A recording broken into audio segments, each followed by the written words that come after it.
I'm a medical student from NUI Galway, and in the history of medicine, there are many examples of breakthroughs that were initially rejected, and today I'm going to share some of those with you.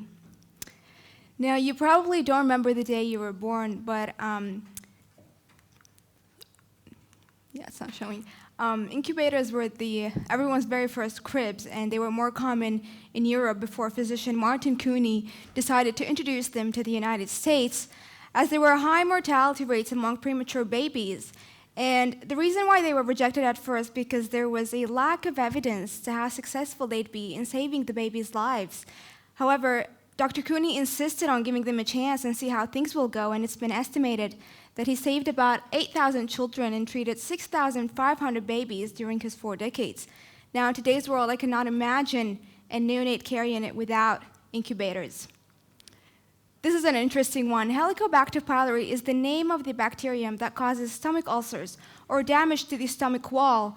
And it was discovered in the mid-1980s by a brave, dedicated gentleman, Dr. Barry Marshall. He's an Australian gastroenterologist. Back then in the medical practice, ulcers were believed to be caused by stress and lifestyle factors. So in order to convince the experts, believe it or not, he had to deliberately infect himself by drinking infectious broth containing millions of this bacterium. Only a week later, he developed the symptoms of ulcers and then took tissue samples from his stomach to show severe damage to the wall. That's a true example of dedication, as this is a very common case that's being diagnosed daily everywhere around the world. T-cell immunotherapy is a way to treat cancer by programming T cells, and they're one of the types of cells that make up the immune system. It was discovered by an immunologist, James Allison, and basically, T cells are taken from the patient's own blood, then they're modified to recognize and destroy cancerous cells.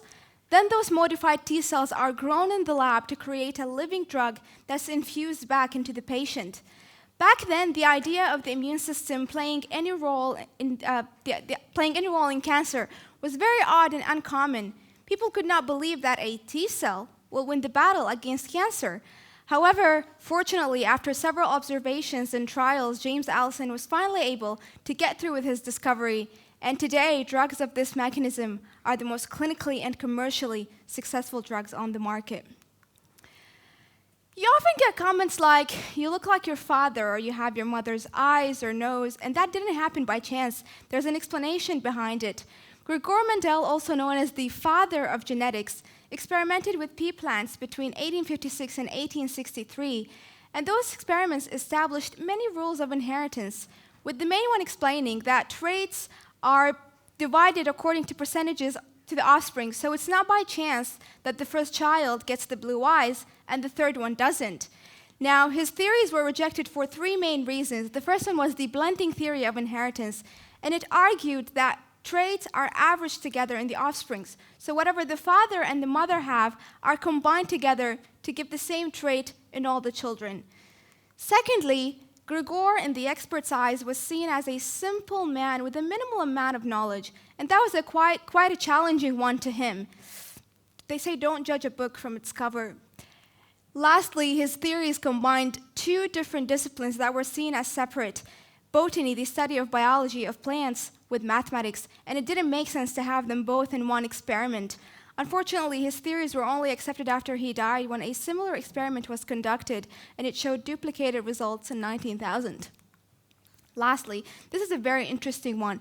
Balloon angioplasty is a procedure done to widen narrowed blood vessels. Now, if the blocked vessel is not deobstructed, it can cause serious complications such as heart attacks or strokes, and they're very common urgent cases that medical students and doctors see in the emergency departments.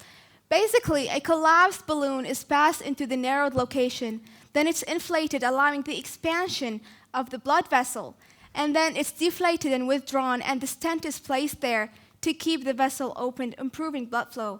This was discovered by a German cardiologist, Andreas Kreutzig, and I hope I pronounced that right, at the annual meeting of the American Heart Association, and there was a catheterization specialist there who looked at him and said, "It will never work."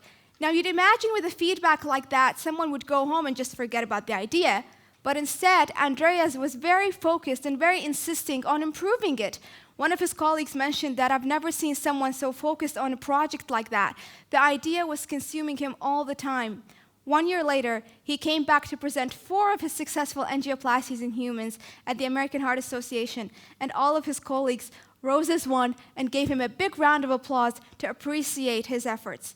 So as you can see, the path of medicine is full of incredible characters that their efforts till this day form a solid ground to practice medicine.